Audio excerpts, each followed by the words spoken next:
kitab Hidayatus Salikin, bab berkenaan dengan salat. A'udzubillahi minasyaitonir rajim. Bismillahirrahmanirrahim. Alhamdulillahirabbil alamin wa sallallahu tabaraka wa ta'ala ala sayyidina wa maulana Muhammadin wa ala alihi wa sahbihi ajma'in. Subhanaka la ilma lana illa ma 'allamtana innaka antal alimul hakim. Wa la hawla wa la quwwata illa billahil aliyyil azim. نوينا التعلم والتعليم والتذكر والتذكير والنفع الانتفاع والإفادة الاستفادة والحث على التمسك بكتاب الله وبسنة رسوله صلى الله عليه وسلم والدعاء إلى الهدى والدلالة على الخير ابتغاء وجه الله ومرضاته وقربه وثوابه أمين. إلى حضرة النبي المصطفى صلى الله عليه وسلم وإلى مشايخنا وعلمائنا وأولياء الله الصالحين ووالدينا وأصحاب الحقوق علينا أجمعين شيء لله. لهم الفاتحة. بسم الله الرحمن الرحيم. الحمد لله رب العالمين الرحمن الرحيم مالك يوم الدين إياك نعبد وإياك نستعين اهدنا الصراط المستقيم صراط الذين أنعمت عليهم غير المغضوب عليهم ولا الضالين آمين. قال المؤلف رحمه الله ونفعنا به وبعلومه في الدارين آمين. Maka apabila selesai engkau daripada segala doa ini, ini berkenaan dengan apabila seorang itu dia bangun sebelum subuh, kemudian dia berdoa, dia berzikir, dia salat sunat dan sebagainya sebelum masuk waktu subuh, maka jangan engkau sibuk melainkan dengan zikir dan tasbih dan membaca Al-Quran. Jadi hak ni bila mana kita bangun untuk mendirikan qiyamul lail, maka sibukkan diri kita dengan berzikir, dengan bertasbih, dengan membaca Al-Quran, dengan buat amal ibadah hingga engkau kerjakan akan salat fardu subuh, sehinggalah masuk kepada waktu subuh. Jadi kalau kita bangun awal, paling kurang kita istighfar, astaghfirullahalazim, astaghfirullahalazim, astaghfirullahalazim, paling kurang. Kerana ada satu hadis yang mana seorang sahabat ni, Abdullah bin Amr, bila mana Rasulullah kata akan masuk seorang yang mana dia tu ahli syurga. Dia tu ahli syurga. Kali pertama Rasulullah royak lagu tu, kali kedua Rasulullah royak lagi akan masuk kepada kamu ahli syurga, dan kali ketiga Rasulullah royak sekali lagi, sehinggalah Abdullah bin Amr sahabat ni menemui orang itu dan minta royak kepada orang itu bahawa aku nak tupai bermalam di rumah kamu selama 3 hari, kerana aku ada masalah dengan keluarga aku lagu-lagu ni, jadi nak minta tupai. Bila nak minta tupai tu, sahabat yang diwayak oleh Rasulullah bahawa dia tu ahli syurga membenarkan Abdullah bin Amr untuk tupai tidur. Kemudian selepas tu dia tengok apa amalan sahabat yang Rasulullah kata dia ni ahli syurga buat di rumah dia pada waktu malam. Jadi dia tengok orang ni tak bangun sembahyang tahajud, tak bangun buat amal ibadah. Dia tunggu takut orang ni bangun duk sembahyang kau tidur. Sehingga 3 hari. Hari ketiga barulah Abdullah bin Amr tanya sendiri kepada orang tu yang mengatakan Rasulullah kata kepada kamu ni ahli syurga, tapi aku tak nampak apa amalan kamu buat sehingga melayakkan kamu dijamin oleh Rasulullah menjadi ahli syurga. Jadi orang ni kata tak ada amalan aku lebih, aku duk fikir. Nak kata dia ni di antara tanda ahli syurga, segala amal ibadah yang kita buat tidak kita rasa lebih pada diri kita. Sebanyak mana kita sembahyang, sebanyak mana kita zikir, sebanyak mana kita sedekah, sebanyak mana kita pergi umrah, kita tolong orang, kita buat haji, segala amalan yang kita buat tidak kita rasa lebih di sisi kita. Tu tanda amalan kita diterima di sisi Allah Ta'ala. Kemudian dia duduk fikir-fikir, mungkinlah dia kata, hati aku ni tidak ada rasa deki kepada orang, tidak ada rasa benci kepada orang, tidak ada rasa sakit hati kepada orang, tak ada. Hati dia bersih kerana Allah. Jadi Abdullah bin Amr tengok amalan dia, orang ni dia terkejut daripada tidur, dia berzikir. Terkejut daripada tidur, dia berzikir, Allahu Akbar. Dia baca zikir sikit, kemudian dia tidur semula. Hak tu je. Jadi nak royak sini bahawa kita sebelum subuh katalah kita ni letih sangat. Bila kita ni letih sangat, tak mampu untuk kita bangun semaya tahajud, bangun duk baca Quran, bangun duk zikir, paling kurang kita sedar daripada tidur tu, kita istighfar, astagfirullah, astagfirullah, astagfirullah. Kerana di antara tanda-tanda orang-orang yang mendirikan qiyamul lail lah orang yang mana dia beristighfar, sebagaimana ayat Al-Quran ayat wabil asharihum yastaghfirun, pada waktu sahur mereka ni beristighfar. Jadi amalan kita, kalau kita tak bangun, tak mampu bangun, paling kurang kita kejut tu kita istighfar kepada Allah Taala. Jadi di sini Syekh Abdul Samad Al-Falimbani riwayat bahawa sebelum subuh tu kita habiskan masa dengan berzikir, bertasbih, baca Al-Quran sehingga sampai kepada waktu subuh. Kemudian dia kata, maka apabila engkau mendengarkan ban azan, ban muazzin, dengan mana azan muazzin dalam pertengahan yang demikian itu, maka engkau putuskan segala bacaanmu. Mana kita duduk tunggu subuh, duduk zikir kau, duduk semaya kau, duduk baca Quran kau, kita duduk tunggu subuh, kemudian dengarlah masuk waktu azan, maka jawab olehmu akan muazzin. Pada masa tu putuskan segala amal ibadah kita. Kita duduk zikir sekalipun, kita makna duduk amal ibadah selain daripada semaya, putuskan, mana bacaan kita berhenti setakat tu, kita jawab azan. Begitu juga dalam seharian kita ni sunat muakkad untuk kita jawab azan. Bahkan Imam Suyuti dalam syarah dia, syarah kepada Azkar, kitab Azkar Imam Nawawi, dia riwayat man takallama halal azan, siapa yang duk kecek ketika mana dilaungkan azan, yukhsha alaihi su'ul khatimah, dibimbangi dia tu mati dalam keadaan mati su'ul khatimah, mati dalam keadaan tidak boleh nak mengucap. Bukan hadis, tetapi diriwayat oleh Jalaluddin As-Suyuti, Imam Jalaluddin As-Suyuti dalam syarah kepada kitab Azkar Imam Nawawi, bimbang-bimbang orang hok mana ketika mana duk azan dia duk kecek, duk sembel, tak cara ke azan ke azan tak cara, tak kira lah azan ke azan, seolah-olah tidak peduli. Tak cara ke azan, tak peduli ke azan, nak jawab azan ke, nak senyap ke, nak dia ke, nak hormat kepada orang-orang hok tengah azan tu ke, tak ada. Bila tak ada, dibimbangi, takut dia mati dalam keadaan su'ul khatimah, tak boleh nak mengucap. Sebab tu ayat Al-Quran ayat wa man yu'azzim sya'airallahi fa innaha min taqwal qulub, siapa hok mana mengagungkan syiar-syiar Allah, masjid Allah, azan, semua tu tanda syiar-syiar agama kita, siapa hok membesarkan syiar-syiar ni, lahir daripada hati dia, mengagungkan Allah Subhanahu Wa Taala. Jadi kenapa disebut bahawa orang lagu ni bimbang-bimbang takut mati dalam keadaan su'ul khatimah? Kerana kalau kita tengok jawab azan itu asyhadu an la ilaha illallah, kita jawab asyhadu an la ilaha illallah, seolah-olah Allah Taala panggil kita semaya, kita mari semaya, kita menyahut seruan Allah Taala. Jadi bila Allah Taala panggil kita semaya, hayya 'alas salah, hayya 'alal falah, kita menyahut. Bila kita nak mati, itu adalah Allah Ta'ala panggil kita untuk kembali. Sebagaimana kita datang daripada Allah dan kita akan kembali kepada Allah. Bila Allah Ta'ala panggil kita ni nak kembali kepada Allah Ta'ala, nak menghadap dia, kita tak boleh nak mengucap. Kenapa?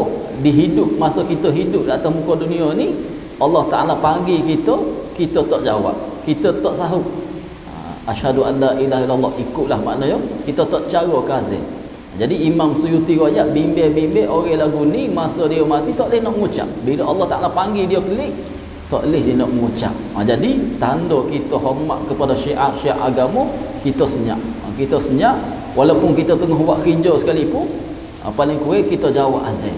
Sebagaimana bila mana kita buka puasa, tahan masa kita buka puasa ni, tak cara dah tunggu azan tu je, Allahu akbar, tunggu tu je, dia makan, dia minum, tak cara dah azan ke tak azan, tak cara dah, kerana sebelum maghrib tu duk tunggu dah nak makan, duk lapar ni nak tunggu ke makan ni, Allahu akbar, duk makan, tak cara dah, tak jawab azan. Jadi bila lagu tu masa orang duk azan kita buka puasa tu, kita jawablah. Sambil-sambil kita makan, kita jawab azan. Maknanya paling kurang ada tanda hormat kita kepada orang yang azan tu. Tanda hormat kita kepada azan. Maka apabila mengata muazzin itu Allahu Akbar, maka kata olehmu seperti yang dikata oleh muazzin itu. Mana royak, bila muazzin royak Allahu Akbar, kita pun jawab Allahu Akbar. Demikianlah pada tiap-tiap kalimah melainkan hayya 'alatain, hayya 'alas salah, hayya 'alal falah. Maka kata olehmu pada jawab keduanya itu la haula wala quwwata illa billah. Jadi apa makna la haula wala quwwata illa billah? Tak ada daya kita nak buat baik dan juga tak ada kekuatan kita untuk tolak daripada jahat. Kita nak buat kebaikan, kita nak buat amal ibadah, kita nak buat perkara sunat, kita nak buat perkara wajib, kita nak buat apa saja kebaikan, tak ada daya kita. Itu hakikat. Dengan makna semua tu mari daripada taufik hidayah daripada Allah Ta'ala. Kalau tidak kerana taufik dan hidayah daripada Allah, nescaya tak mampu kita nak buat amal ibadah. Tu makna la haula, tak ada daya kita untuk buat amal ibadah kecuali mari daripada taufik hidayah daripada Allah. Dan juga tak mampu kita untuk tolak maksiat, untuk tolak segala jenis dosa, untuk tolak segala kau tak molek, kecuali hakikat mari daripada Allah Ta'ala yang beri kekuatan kepada kita untuk kita menjauhi segala maksiat. Itu makna la haula wala quwwata illa billah, tak ada daya dan tak ada kekuatan bagi kita kecuali dengan Allah Ta'ala. Dengan mana tak mampu kita nak buat baik dan tak mampu untuk kita meninggalkan maksiat kecuali daripada taufik dan juga hidayah daripada Allah Ta'ala. Maka apabila muazzin berkata as-salatu khairum minan naum, dan salat itu lebih baik daripada tidur. Sadaqta, kita jawab sadaqta wa baradta. Dia rikah je. Jadi hak ni kalau boleh kita ingat masa subuh, bila kita dengar azan subuh, as-salatu khairum minan naum, sadaqta, benar kamu. Kita mengakui bahawa benar salat itu di sisi Allah Ta'ala lebih baik. Wa baradta, kamu buat baik. Sadaqta, kamu benar gapo hak kamu royak, dan juga kamu telah buat baik. Kemudian apabila selesai daripada menjawab muazzin itu, maka baca olehmu.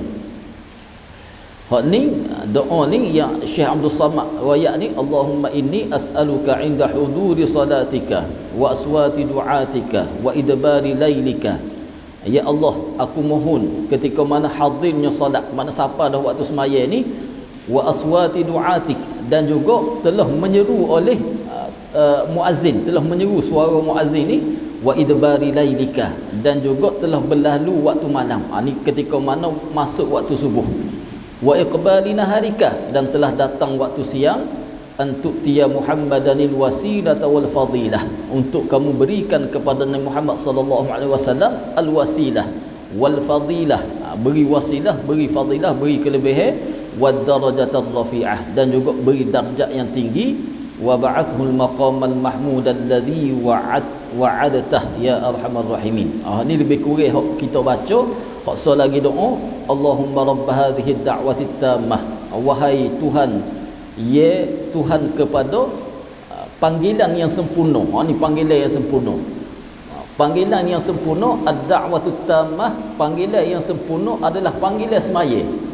Nak kata panggilan kepada benda lain, saing kita duk suruh kita, mana apa saja panggilan-panggilan lain, telefon kita ko saing duk telefon panggilan lain, tidak akan boleh lawai panggilan yang sempurna, iaitu panggilan Allah Ta'ala untuk kita menghadap Allah Ta'ala, untuk kita semaya. Itu makna da'watut tammah, panggilan yang sempurna.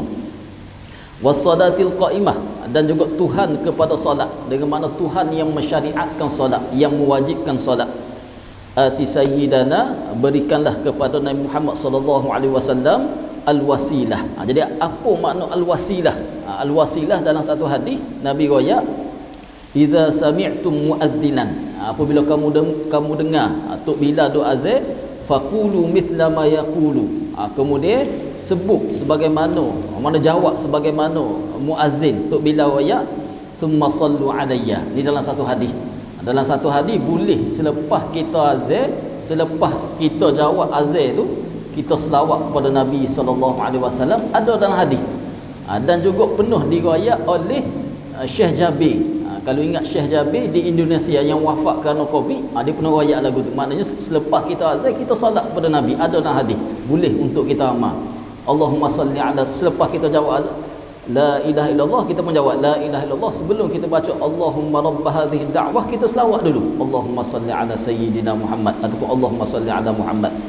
Fa innahu man salla alayya salatan sallallahu alaihi biha asyra. Siapa hak selawat kepada aku dengan sekali selawat, Allah akan selawat kepada dia 10 kali selawat. Lebih-lebih lagi kita pada hari Jumaat, kadang ada hadis khusus yang mana Nabi kata perbanyakkanlah solat pada hari Jumaat kerana selawat kamu ni akan dibentangkan kepada aku. Makna Nabi tengok selawat kita ni. Kemudian thumma saluli alwasilah, minta kepada aku alwasilah. Apa makna wasilah?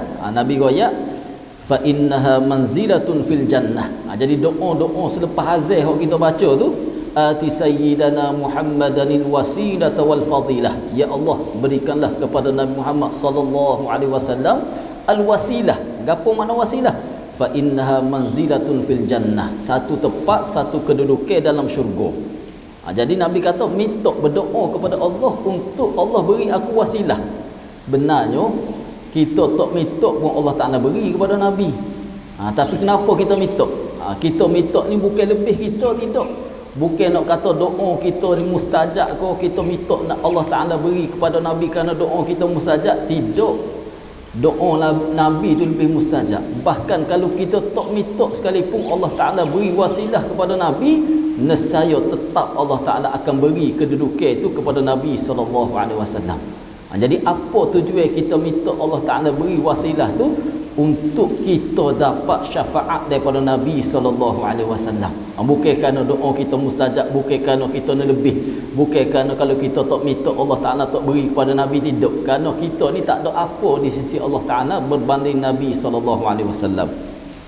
Jadi wasilah tu kedudukan yang mana satu kedudukan dalam syurga, la tambari illa li'abdin min ibadillah. Nabi kata wasilah tu ia tak layak kecuali seorang hamba je layak dapat kedudukan itu dalam syurga. Min ibadillah, daripada hamba-hamba Allah. Wa arju an akuna ana huwa, dan aku harap wasilah tu diberikan kepada aku. Ni merendah Nabi sallallahu alaihi wasallam. Memang wasilah tu tak ada dah kecuali diberikan kepada Nabi. Tapi Nabi merendah diri, Nabi minta kita ni minta kepada Allah untuk diberikan wasilah tu kepada Nabi. Dan Nabi tak royak, memang Allah Ta'ala nak beri kepada aku wasilah tu. Nabi tak royak lagu tu. Nabi royak, aku harap wasilah tu diberikan kepada aku. Itu tanda merendah diri Nabi SAW. Walaupun pada hakikat tak ada dah makhluk hak paling mulia, makhluk hak paling lebih menjadi kekasih Allah hak paling mulia kecuali Nabi SAW. Tapi dia tak royak. Wasilah tu memang Allah Ta'ala nak beri kepada aku. Tak royak lagu tu. Dia royak, harap-harap Allah Ta'ala beri kepada aku. Maka kamu mintalah kepada Allah supaya diberikan kepada aku wasilah tu.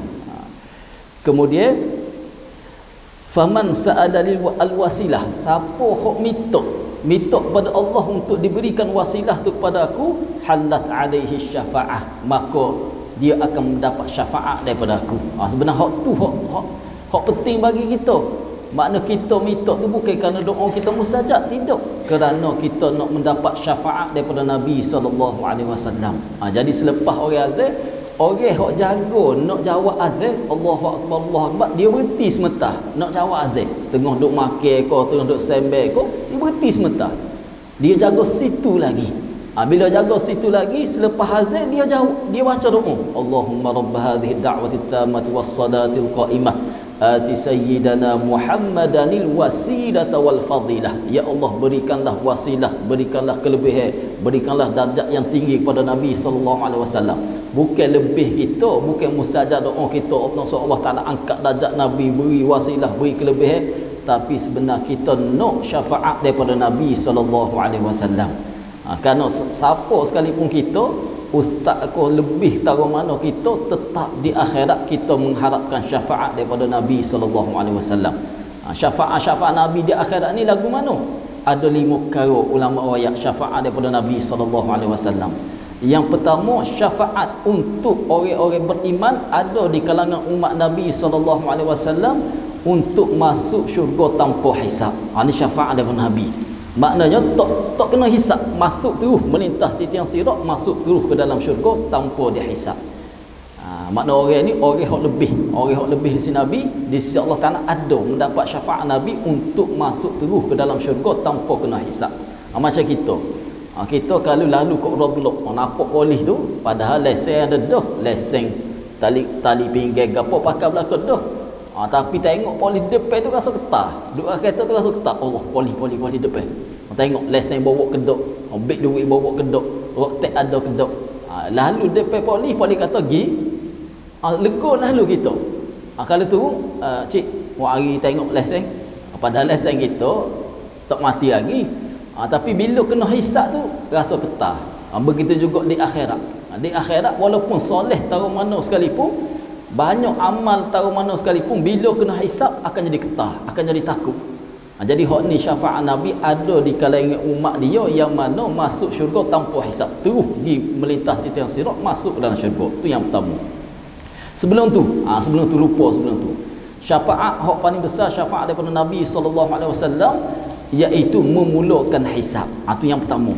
Kerana di padang mahsyar beribu-ribu tahun orang di padang mahsyar senyap lagu tu, dan dalam keadaan matahari tu duduk 1 mil, satu batu dari kepala ni duduk satu batu dari keadaan berpeluh. Ada kadang berpeluh beribu-ribu tahun duduk di padang mahsyar, tak tahu nak buat gapo, gi mari tak tahu nak buat gapo. Dari kadang lagu tu ada hak peluh kaki, ada peluh lutut, ada peluh pinggir, ada peluh sampai ke mulut dia. Akhir sekali gi kepada Nabi Adam. Adalah ketua-ketua kalangan manusia ni, daripada wali-wali Allah apa semua ni, daripada alim ulama, gi bertemu dengan Nabi Adam, minta syafaat supaya Nabi Adam minta kepada Allah untuk start cara, start hisab, start cara, start mahkamah di akhirat. Kemudian Nabi Adam kata, aku tak layak. Gilah kepada Nabi Ibrahim. Jadi selepas tu gi kepada Nabi Ibrahim. Nabi Ibrahim kata, aku tak layak juga. Gilah kepada Nabi Musa. Nabi Musa kata, aku tak layak.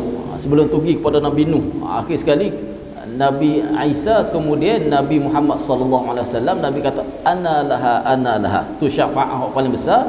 Nabi minta kepada Allah untuk memulakan hisab. Yang kedua itu yang pertama, memulakan hisab di padang mahsyar. Yang kedua tadi masuk syurga tanpa hisab.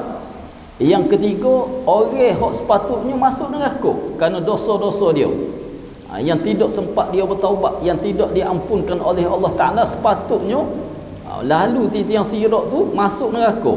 Tapi dengan syafaat Nabi SAW tak jadi masuk neraka, gi masuk syurga. Itu yang ketiga. Yang keempat, masuk dalam neraka, kemudian dengan syafaat Nabi SAW kurang masa dia duduk dalam neraka. Kurang masa dia duduk, katalah dia duduk dalam neraka 1000 tahun.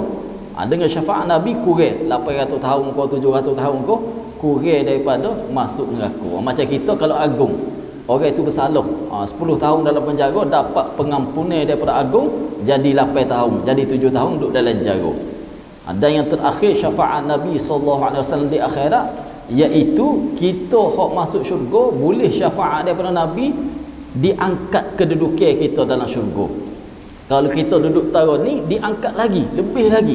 Tu nak kata siapa sekali kita tetap kita mengharapkan syafaat daripada Nabi SAW. Dan di antara cara untuk kita mendapat syafaat, jaga kita ni masa orang azan jangan duk kecek. Dengar azan, jawab azan, dan juga jawab azan itulah kita minta wasilah, kita minta darajah, kita minta kelebihan untuk Nabi SAW. Dalam hadis riwayat, halat alaihi syafa'ah, maka wajib dia boleh syafaat. Syafaat siapa? Syafaat Nabi SAW. Jadi hak inilah supaya moga-moga semasa kita mati kita boleh mengucap la ilaha illallah, dan di akhirat kita mendapat syafaat Nabi SAW. Jadi kita jaga semasa orang azan tu, kita duduk dia sebentar jawab azan, moga-moga kita mendapat syafaat Nabi SAW.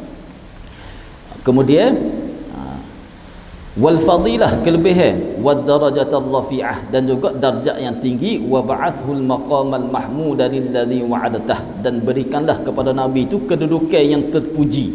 Kedudukan yang terpuji iaitu syafaat uzma, syafaat untuk Nabi minta kepada Allah memulakan hisab di hari akhirat. Alladhi wa'adatah, yang kamu janjikan kepada baginda Nabi SAW, ya arhamar rahimin, wahai Tuhan yang maha pengasih. Kita minta ni supaya kita boleh syafaat daripada Allah, bukan kerana kita terlebih, tidak. Bukan kerana doa kita mustajab, tidak.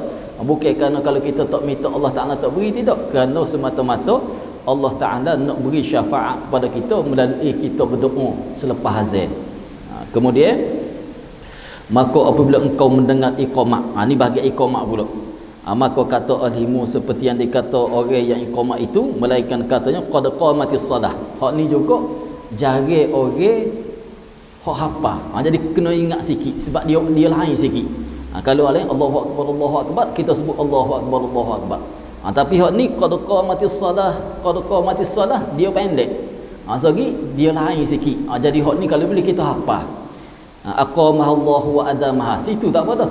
Qad qamatis salatu, qad qamatis salah, aqamahallahu wa adamaha. Moga-moga Allah Ta'ala dirikan solat tu untuk kita dan Allah Ta'ala kekalkan istiqamah kita menunaikan solat zahir dan juga batin. Hak panjang lagi, madamatis samatu wal ard, makna Allah Ta'ala kekalkan solat tu dan juga istiqamah melaksanakan solat. Ada orang-orang yang melaksanakan solat selagi mana ada langit dan juga ada bumi. Wa ja'alani min salihi ahliha, dan jadikanlah aku daripada kalangan orang-orang soleh yang mendirikan solat. Tu panjang. Tapi kalau lah bila iqamah ni ditok lama mana, qad qamatis salat, qad qamatis salah, jadi kita ambil hak rekah, hak paling pendek, aqamahallahu wa adamaha, untuk kita ambil fadilat jawab kepada iqamah. Hak ni jari. Kenapa? Dia tak serupa dengan Allahu akbar, Allahu akbar. Jadi kita hafal sikit. Aqamahallahu wa adamaha. Moga-moga Allah mendirikan solat dan juga istiqamah kita ni dalam melaksanakan solat, jaga adab-adab zahir solat dan juga adab-adab batin solat. Kemudian apabila engkau mendengar akan muazzin padahal engkau di dalam solat. Ni katalah kita duduk bangun sebelum subuh, kita duduk semaya ko, tiba-tiba masuk waktu subuh. Waktu subuh orang duk azan dah. Ataupun kita mari Jumaat, kita duk semaya. Duk semaya, orang pun azan Jumaat. Jadi dikata maka engkau sempurnakanlah solatmu. Kita habis semaya, 2 rakaat tu kita habis dulu walaupun orang tengah duk azan. Kemudian maka engkau pendapat akan jawab bang itu, jawab azan itu kemudian daripada salam. Jadi cara dia selepas kita habis semaya itu kita start Allahu akbar, Allah, walaupun orang nak habis dah, hayya 'alas salah dah. Mana kita start daripada awal. Masa lepas habis semaya itu kita jawab azan, jawab daripada awal. Allahu akbar, Allahu akbar, Allahu akbar, Allahu akbar, syahadu an la ilaha illallah, syahadu anna Muhammadar Rasulullah. Mana syahadu an la ilaha illallah, syahadu an la ilaha illallah, syahadu anna Muhammadar Rasulullah, syahadu anna Muhammadar Rasulullah. Barulah kita sambung la haula wala quwwata illa billah. Maknanya walaupun kita orang tengah azan, kita duduk semaya, lepas habis kita semaya, kita jawab azan tu daripada mula lagi. Walaupun orang nak habis dah azan. Tu cara dia. Maka apabila ihram imam akan solat fardu subuh, jangan engkau solat melakukan sesuatu melain mengikut akan dia. Hak ni nak masuk waktu subuh. Hak tadi sebelum subuh. Ada azan qomat semua tu, hak ni nak masuk waktu subuh. Jadi hak ni berkenaan dengan ni, kalulah kita mari masjid, kemudian kita mari sebelum Jumaat, katalah kita mari tarikh ni, jadi di antara kita membesarkan rumah Allah, tanda kita membesarkan syiar-syiar agama, kita semaya hormat kepada masjid, tahiyatul masjid, semaya 2 rakaat, kerana zuhur tak masuk lagi. Jadi kalau kita duduk terus, hilal fadilah sunat tahiyatul masjid. Jadi kalau kita mari sebelum orang azan tu, semaya 2 rakaat dulu. Tak ada masalah, kita semaya 2 rakaat. Pada hari Jumaat tak ada waktu makruh. Matahari dia duduk tegak. Dia naik tegak tu dalam kedai 5 minit. Tak ada hari Jumaat, tak ada waktu makruh untuk kita solat. Jadi kita mari walaupun 5 minit sebelum orang azan, mari masuk dalam masjid, niat iktikaf. Duduk betul-betul je. Orang lain duduk, kita pun duduk. Tapi setiap bila kita niat iktikaf, daripada mula kita duduk masjid sampai kita keluar, pahala berterus pahala kita selama mana kita niat duduk iktikaf. Orang lain duduk juga, kita duduk boleh pahala. Jadi adab tu kita kena adab, mari hormat pada masjid, kita semaya tahiyatul masjid 2 rakaat. Katalah kita mari tu azan dah. Jadi katalah azan dah subuh. Bila azan subuh kita semaya sunat qabliyah subuh tu, hak tu tak perlu lagi kita semaya sunat tahiyatul masjid kerana dia sekali dah. Dikira solat hak pertama kita semaya, dikira sekaligus pahala tahiyatul masjid. Tapi kalau kita mari awal sebelum Jumaat ni, hak tu kita semaya tahiyatul masjid dulu. Kemudian kalulah selepas Jumaat tu kita semaya sunat qabliyah Jumaat 2 rakaat, hak tu dikira sekaligus dah, tak perlu kita semaya tahiyatul masjid. Dikira kita semaya hak mula-mula tu sebelum kita duduk, hak tu dikira boleh pahala tahiyatul masjid. Katalah kita mari orang tengah azan, diri dulu. Kenapa diri? Nak jawab azan. Kalau kita semaya selalu tengah orang azan tu kita semaya selalu, mana hilang fadilat kita nak jawab azan, hilang fadilat kita nak baca doa selepas azan. Jadi kalau kita mari azan, kita diri dulu jawab azan, jangan duduk lagi. Kalau duduk hilang fadilat kita nak solat tahiyatul masjid. Sebab tu orang mari diri dulu, diri jawab azan, kemudian baca doa selepas azan, baru semaya sunat qabliyah Jumaat 2 rakaat. Hak tu dikira sekaligus dengan apa? Dengan tahiyatul masjid. Katalah kita mari tu orang duduk tengah khutbah, mari lewat sejid. Mari lewat sejid, haram bagi kita untuk kita solat qabliyah. Haram bagi kita untuk solat qabliyah kerana hak pada masa tu adalah dengar khutbah, bukan hak semaya. Kecuali tahiyatul masjid tak apa, kerana besarnya rumah Allah ni boleh lagi kita solat tahiyatul masjid. Solat qabliyah tak boleh dah. Kerana hak pada masa adalah dengar azan, dengar orang tengah duduk khutbah. Tapi tahiyatul masjid boleh, cuma kena semaya rekah. Baca Fatihah, baca hak wajib tu kita perekah boleh untuk kita duduk. Hak itu masuk orang tengah khutbah. Bila orang tengah khutbah tak boleh untuk kita semaya sunat qabliyah. Tahiyatul masjid boleh. Nak kata besarnya rumah Allah, tempat amal ibadah, besarnya boleh untuk kita semaya tahiyatul masjid. Katalah kalau kita mari subuh tu orang tengah duduk semaya dah, tak perlu kita mari nak tahiyatul masjid, tak perlu. Boleh kita ni terus kita masuk semaya subuh tu lah dia kira sekali pahala kita tahiyatul masjid kerana kita tak duduk lagi. Ataupun kita mari orang tengah duduk kuliah macam lagu ni, boleh kalau kita nak duduk diganti dengan ada kuliah fardu ain ko, ada kuliah fardu kifayah ko, boleh kita nak duduk kita ganti dengan subhanallah walhamdulillah wala ilaha illallah wallahu akbar, kita baca 3 kali. Macam waktu maghrib kalau kita mari, katalah kita nak terus masuk majlis ilmu boleh, tapi ganti hormat tahiyatul masjid itu kita ganti dengan tasbih subhanallah walhamdulillah wala ilaha illallah wallahu akbar. Tapi kalau kita nak mari semaya tak ada masalah. Cuma kalau macam orang kuliah maghrib ko, kita semaya belakang-belakang sikit, lepas tu kita mari masuk majlis ilmu, comel kalau kita buat lagu tu. Kemudian maka apabila engkau selesai solat fardu, maka baca olehmu Allahumma salli ala Muhammad wa ala ali Muhammad wa barik wa sallim. Ini diletak oleh Syekh Abdul Samad Al-Falimbani. Dibaca selawat selepas semaya, tak ada masalah.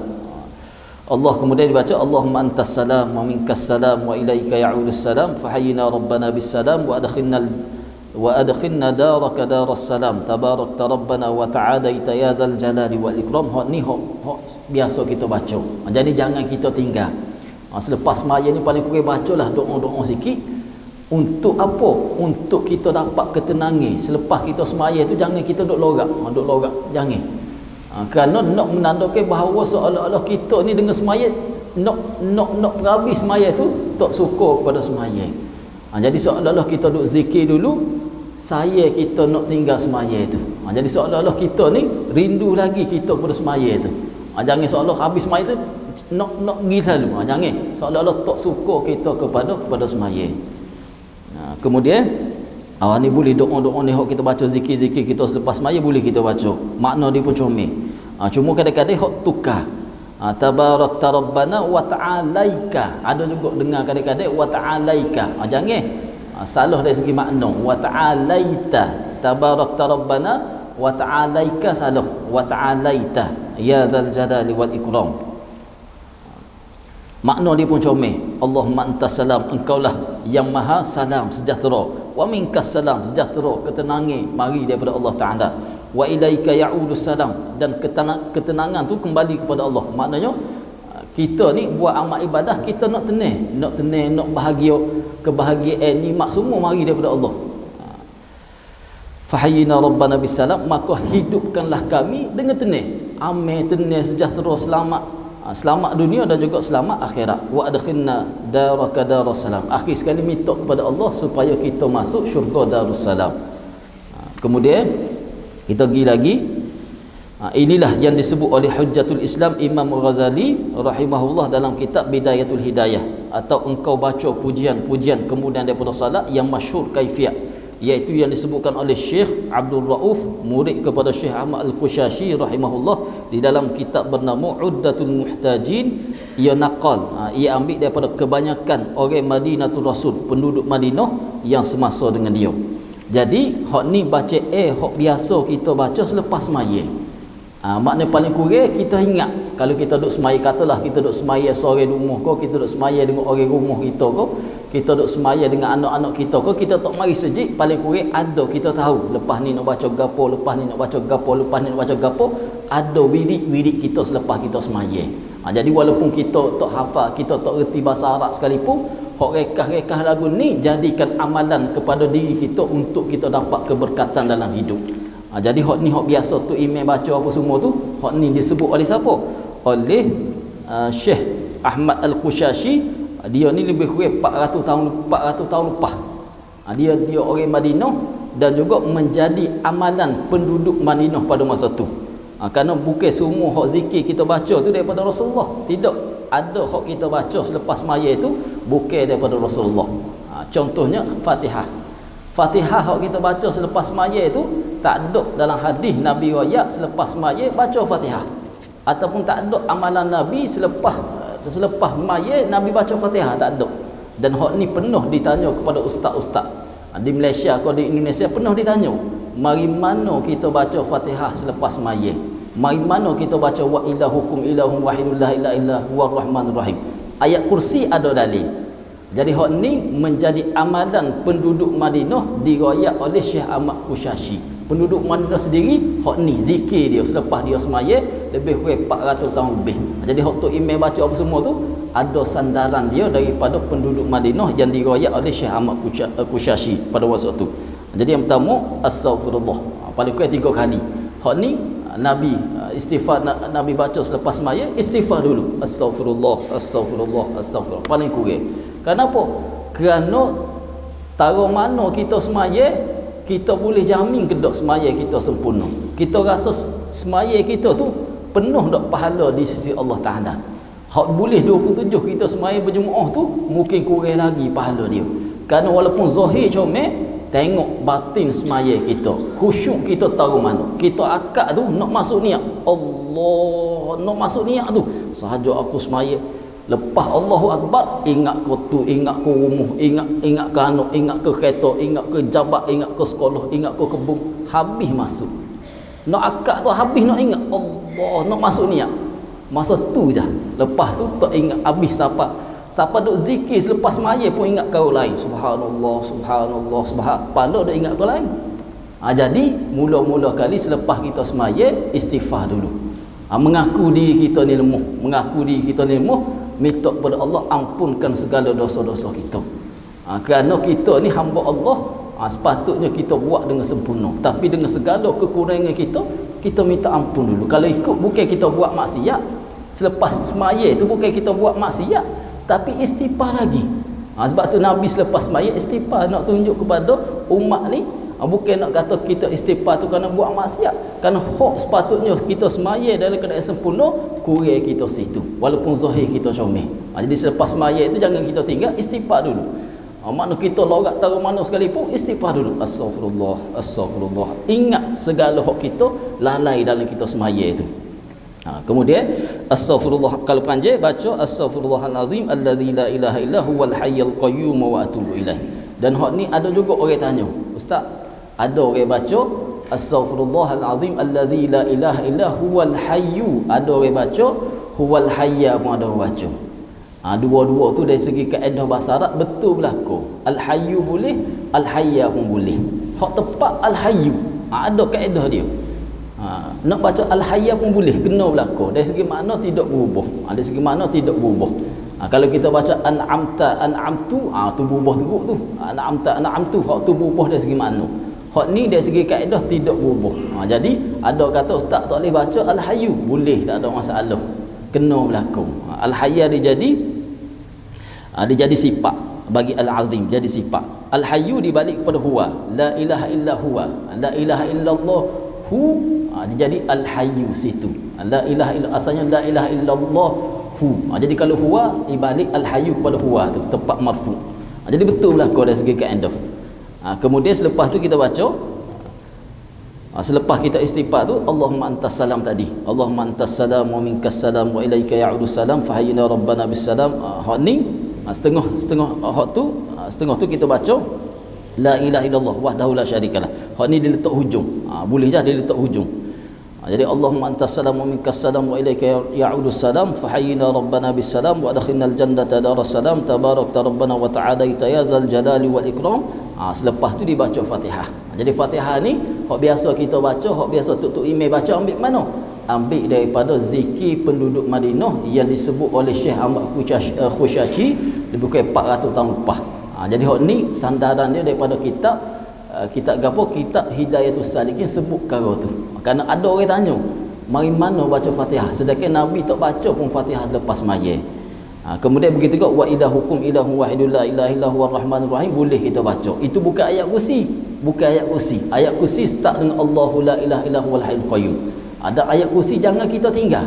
Paling kurang baca juga. Kerana dalam satu hadis Nabi riwayat, tak ada lah orang yang beramal dengan ayat kursi ni penghalang dia masuk syurga tu kecuali mati. Nak kata kalulah mati masuk syurga tu, tapi kenapa tak masuk syurga lagi? Kerana tak mati. Jadi siapa-siapa yang beramal dengan ayat kursi selepas mayat, Nabi riwayat dalam hadis, penghalang dia masuk syurga kerana tak mati lagi. Makna dengan makna kalau mati masuk syurga. Tu maknanya ada perkara-perkara hak kita hamba nak mengharapkan ganjaran daripada Allah Taala, boleh, jangan kita tinggal. Kemudian syahidallahu annahu la ilaha illa huwa wal malaikatu wa ulul ilmi qa'iman bil qist la ilaha illa huwal azizul hakim inna ad-dina 'indallahil islam. Hak ni setengah-setengah tu imam kalau tak ada kuliah dia baca qulillahumma malikal semua ni dia baca. Mana kalau tak ada kuliah dia baca panjang. Tapi setengah-setengah kalau ada kuliah dia rekah. Kemudian subhanallah itu juga ada dalam hadis. Subhanallah 33 kali, alhamdulillah 33 kali. Kemudian Allahu akbar 33 kali. Kemudian hak ni ada kisah yang mana orang-orang fakir di Madinah semasa zaman Nabi SAW bertemu dengan Nabi. Dia kata zahaba ahlud duthur bil ujur. Zahaba ahlud duthur bil ujur. Riwayat orang-orang fakir di Madinah pada ketika itu diriwayat telah pergi orang-orang kaya dengan pahala yang banyak. Dia deki kenapa? Deki bukan deki kerana harta, tidak. Deki kerana orang-orang kaya ni pada zaman Nabi pahala banyak. Banyak tahu mana? Banyak dengan pahala daripada harta mereka sedekah. Mereka bebaskan hamba. Mereka buat ada segala dengan harta tu, buat amal kebajikan. Jadi orang-orang fakir ni deki tak boleh kerana tak ada harta, nak sedekah pun tak ada harta. Jadi jumpa dengan Rasulullah, wahai Rasulullah, orang-orang kaya telah pergi dengan pahala yang banyak. Kami ni lagu mana? Harta tak ada. Nak buat kebajikan dengan harta. Nabi kata lagu ni. Selepas mayat baca subhanallah 33 kali, alhamdulillah 33 kali, Allahu akbar 33 kali. Kemudian baca tutup. La ilallah wahdahu la syarikalah lahul mulku wa lahul hamdu yuhyi wa yumiit wa huwa ala kulli syai'in qadir. Jadi kemudian beramallah orang-orang fakir ni. Beramal dengan apa yang diriwayat oleh Rasulullah SAW, kerana ada perkara hak mana Rasulullah tak buat tapi Rasulullah pesan untuk buat. Itu juga jadi sunnah Nabi SAW, boleh untuk kita buat. Jadi selepas tu, selepas Rasulullah pesan ni, lama selepas tu mari pula orang-orang fakir ni, wahai Rasulullah, sahabat-sahabat kami hak kaya tu beramal juga serupa kami. Makna beramal juga subhanallah, alhamdulillah, Allahu akbar ni beramal juga. Jadi Nabi kata tak boleh nak buat apa, tu kelebihan masing-masing. Mana orang zaman hari tu tak kira kaya, tak kira miskin, semangat mereka semata-mata nak dapat pahala di sisi Allah Ta'ala. Orang kaya dengan cara orang kaya, orang fakir, orang miskin dengan cara orang miskin. Maknanya segala fikiran mereka tu semata-mata nak dapat pahala. Tengok orang kaya, tengok orang miskin beramal yang diajak oleh Nabi, nak beramal juga. Jadi Nabi kata tak boleh nak buat apa, kerana kelebihan dia ada harta, guna harta untuk mendapat pahala. Dia boleh beramal, guna beramal tu untuk dapat pahala, amalan-amalan dan sebagainya. Kemudian Allahumma la, ni juga doa Nabi SAW, boleh kita baca. Allahumma la, setengah-setengah tak imam dibaca. Allahumma la mani'a lima a'taita wa la mu'tiya lima mana'ta wa la yanfa'u dzal jaddi minkal jadd. Hak ni dia berkenaan dengan akidah kita. Hak ni keyakinan kita terhadap rezeki Allah Ta'ala. Comel kalau kita baca, ya Allah, la mani'a lima a'taita. Kalau hak perkara Allah Ta'ala nak beri, tak ada siapa hak boleh halal. Wala mu'tiya lima mana'ta. Kalau perkara mana Allah Ta'ala tak saya beri, usaha tahu mana pun tak leh situlah. Wala radda lima qadaita. Dan kalau Allah Ta'ala tetap satu perkara, baik ke buruk, siapa masa berlaku pada kita, tak ada hak boleh tolak. Wala yanfa'u dzal jaddi minkal jadd. Dan juga tak leh nak beri manfaat pada kita, segala asbab tak boleh nak beri manfaat kepada kita. Mana dengan makna, kalau Allah Ta'ala takdir satu perkara buruk, marilah asbab lagu mana nak tolong kita, tak akan jadi sekali. Kalau Allah Ta'ala takdir baik ke, nak bagi asbab, nak bagi perkara buruk kepada kita, Allah Ta'ala takdir baik kepada kita, tak ada orang yang boleh tolong. Hak ni nak balik kepada keyakinan kita. Asbab tu asbab lah.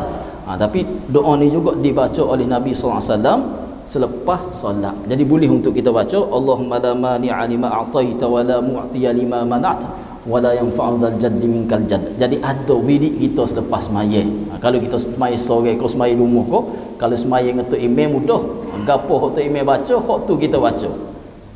Tapi ni kita di Malaysia. Kalau di negara Arab dia tidak lagu tu, dia sendiri-sendiri. Contoh di Mesir ke di mana, selepas habis sembahyang dia zikir sendiri, doa sendiri. Kita tidak. Kita kalau kita mari sejid, boleh kita ikut imam. Tapi kalau kita sembahyang sore, ada wirid-wirid zikir kita. Kemudian insya-Allah kita nak berhenti situ. Wa hasbunallahu wa ni'mal wakil wa la haula wa la quwwata illa billahil aliyyil azim. Ada lagi baca dia, tapi tak apalah, kita berhenti situ. Kemudian masuk kepada doa. Jadi jangan kita tinggal. Ada seorang sahabat dia tanya Nabi, wahai Rasulullah, bila doa mustajab doa? Jadi Nabi kata, fi duburi kulli solah, pada setiap kali sembahyang ada doa mustajab. Jadi selepas kita sembahyang sunat ko, kita sembahyang wajib ko, selepas kita zikir, baca doa. Paling kurang moga-moga Allah Ta'ala terima segala doa kita tu dengan mustajab kita selepas sembahyang. Sebab tu orang ada hajat, dia sembahyang 2 rakaat, selepas sembahyang 2 rakaat doa kepada Allah Ta'ala. Begitu juga di antara doa mustajab hak Nabi riwayat, di antara azan dan juga iqamah. Jadi bila orang azan, kita sembahyang 2 rakaat, dalam sujud tu pun tepat mustajab, masa mustajab untuk kita berdoa dalam sujud, doa dalam hati. Dan juga selepas kita sembahyang sunat qabliyah 2 rakaat, berdoa kepada Allah Ta'ala, kerana di antara waktu mustajab. Lebih-lebih lagi pada hari Jumaat ni, di antara azan dan iqamah, minta kepada Allah moga-moga ada satu saat yang Allah Ta'ala sembunyikan masa tu, yang diterima doa kita di sisi Allah Ta'ala. Moga-moga menjadi asbab Allah Ta'ala beri kebaikan, Allah Ta'ala terima segala doa kita. Kita tahu masa-masa hak mustajab untuk kita berdoa. InsyaAllah kita berhenti situ. Wallahu ta'ala alam. Kita bulan Rejab ni kita baca berkenaan dengan sembahyang. Wallahu ta'ala alam. Kita baca doa sikit. A'udzubillahi minasyaitonir rajim. Bismillahirrahmanirrahim. Alhamdulillahirabbil alamin wa sallallahu tabaraka wa ta'ala ala sayyidina wa maulana Muhammadin wa ala alihi wa sahbihi ajma'in. Allahumma inna nas'aluka 'ilman nafi'a wa rizqan thayyiban wa 'amalan salihan mutaqabbala. Rabbana atina fid dunya hasanah fil akhirati hasanah wa qina 'adzaban nar. Wa sallallahu ala sayyidina Muhammadin wa ala alihi wa sahbihi wa sallam. Walhamdulillahirabbil alamin.